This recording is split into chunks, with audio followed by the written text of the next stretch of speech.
Hi students, high hope आपने day 9 के questions कर लिए होंगे। क्लियर। आज डे 10 पर हम मैथ्स का चैप्टर 7 कोऑर्डिनेट ज्योमेट्री स्टार्ट करेंगे। ये जो कोऑर्डिनेट ज्योमेट्री है आपको बोर्ड में 6 मार्क्स का आएगा। ठीक है।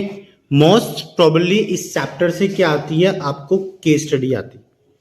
ठीक है। केस स्टडी इस चैप्टर से मैक्सिमम केसेस में आती है और केस स्टडी के केस में क्या करता है, सबसे पहले वो मांगता है आपसे डिस्टेंस फॉर्मूला। ठीक है। क्या मांगता है? डिस्टेंस फॉर्मूला मांगता है।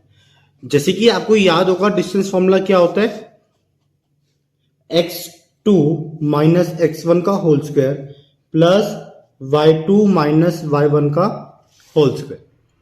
क्लियर। बट आपको क्या है, कोऑर्डिनेट जब निकालने होते हैं वो ग्राफ पे निकलते हैं, हाँ या ना। X axis X negative, Y axis Y negative, this is origin. अगर मान लो आपने डिस्टेंस निकालना है P और Q का, तो आप इसके कोऑर्डिनेट लोगे, इसके कोऑर्डिनेट लोगे और ये डिस्टेंस फॉर्मूला लगाकर सॉल्व कर दोगे। बट कभी कभार आपको बोल देता है कि आपने डिस्टेंस निकालना है ओरिजिन से, मींस उसने आपको बोल दिया कि आपने डिस्टेंस निकालना है एमओ का। Clear. Distance find out MO. ठीक है। एमओ का डिस्टेंस जब निकाल लोगे तो उस केस में आप क्या फॉर्मूला यूज करोगे, MO is equal to under root X square plus Y square. क्योंकि ओरिजिन के जो कोऑर्डिनेट्स होते हैं वो क्या होते हैं, 0 0। तो आप किसी भी नंबर से हम 0 को माइनस करोगे तो आपका वो सेम नंबर आएगा और उसके ऊपर क्या लग जाएगा, स्क्वायर लग जाएगा। क्लियर। ये सबसे इंपॉर्टेंट कंसेप्ट है इसका, ओरिजिन वाला कंसेप्ट, जो आपको केस स्टडी में ध्यान रखना पड़ेगा। ठीक है। और अगर आपको केस स्टडी नहीं आती तो आपको वो एक क्वेश्चन डालेगा जो अनदर इंपॉर्टेंट टॉपिक है, कॉनलीनियर पॉइंट। ठीक है।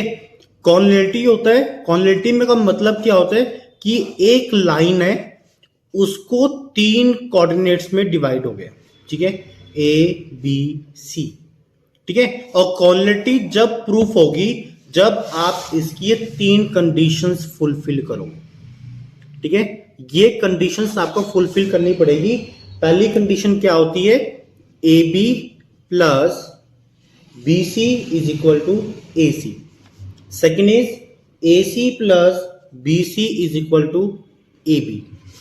Third, A B plus A C is equal to B C. Means कहने का मतलब क्या है कि जो ये लाइन डिवाइड करी आपने ए बी सी की, ये आपने तीनों बार चेक करना है कि 2 स्मॉलर साइड का सम बिगर साइड के इक्वल होना चाहिए। अगर वो कंडीशन फुलफिल होती है तो वो आपका कॉनलीनियर पॉइंट होंगे। अगर आपकी वो कंडीशन फुलफिल नहीं होती तो this is a non collinear point. Clear. एक ये इंपॉर्टेंट क्वेश्चन है। एंड एक कभी कभार वो क्वेश्चन डालता है इक्वी डिस्टेंस का। ठीक है बेटे, इक्वी डिस्टेंस का बेसिक क्लियर होना चाहिए। इक्वी डिस्टेंस में देखो क्या लिखा हुआ है, इक्वी। इक्वी का मतलब क्या होता है कि एक लाइन है ए एंड बी, इसको जिस पॉइंट ने काटा तो इक्वल इक्वल काटा, तो मतलब A P is equal to P B. ठीक है। तो उस इक्वल डिस्टेंस में क्या हो जाएगा, दोनों साइड एक दूसरे के इक्वल है। ठीक है। और अब आप कैसे लगाओगे इसका, इधर डिस्टेंस फॉर्मूला। ठीक है, x2 माइनस x1 का whole square plus y2 minus y1 का whole square is equal to, इन दोनों का distance formula x2 minus x1 का whole square y2 minus y1 का होल स्क्वायर। ठीक है। जब आगे सॉल्व करते जाओगे तो अंडर रूट से अंडर रूट कट जाएगा और इन पे आइडेंटिटी लगाकर आप सॉल्व कर सकते। ठीक है। Equi distance concept. उसके बाद आपके पास जो पेपर में है, आपके पास क्या है, चैप्टर में एक सेक्शन फॉर्मूला है। ठीक है। अगर आपको इनके बेसिक क्लियर नहीं है तो हमारे कमेंट बॉक्स में इनके इंडिविजुअल वीडियोस के लिंक है, आप वहां पर जाकर ये कंसेप्ट क्लियर कर सकते हो। सेक्शन फॉर्मूला आपको आना चाहिए। And another important topic is mid point formula. ठीक है। मिड पॉइंट फॉर्मूला आपको याद होना चाहिए कि जब आपके पास एक लाइन को 2 मिड पॉइंट्स काटते हैं इक्वल रेशियो में, तो आप कौन सा फॉर्मूला यूज करते हो, Q is equal to x1 plus x2 upon 2 comma y1 plus y2 divide by 2। ठीक है, तो ऐसे आप मिड पॉइंट के कोऑर्डिनेट्स निकाल सकते हो with the help of mid point formula. Clear? आपने एक ध्यान रखना होता है, कभी कभार इस क्वेश्चंस में क्या होता है कि वो बोलता है कि एक लाइन है, आपका एनसीईआरटी का क्वेश्चन ही है ये, A and B.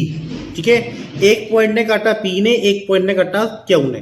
Find out the distance between P Q and Q B and A P. ठीक है, बट हमें पता ही नहीं किस रेशियो में काटा है, तो आप इसका पहला केस रेडी करोगे 1:2 एंड सेकेंड केस राइज करोगे इसका 2:1। तो इन दोनों केसेस के साथ आप इसकी वैल्यूज निकाल सकते हो और अपना चैप्टर सॉल्व कर सकते हो। ठीक है, कोऑर्डिनेट ज्योमेट्री में क्या है, सबसे इंपॉर्टेंट जो कंसेप्ट आता है वो आपकी केस स्टडी ही आनी है। और केस स्टडी के कंसेप्ट में क्या होगा, आपको वो डिस्टेंस फॉर्मूला भी बोलेगा निकालने को, सेक्शन फॉर्मूला भी बोलेगा, मिड पॉइंट फॉर्मूला भी बोल सकता है। तो आपको इसमें सबसे पहले सारे फॉर्मूलास याद होने चाहिए और सबकी कंडीशंस याद होनी चाहिए। तो आप एक स्क्रीनशॉट ले लो जिसमें आपको एक ही फोटो में पूरा चैप्टर के फॉर्मूलास एंड कंसेप्ट क्लियर हो जाएगा। क्लियर? और अब आपने इस चैप्टर से जितने भी इंपॉर्टेंट केस स्टडीज हैं वो सारी आपने करनी है। क्लियर? और कुछ भी डाउट होगा तो आप हमें डीएम कर देना, हम आपके वो डाउट क्लियर कर देंगे।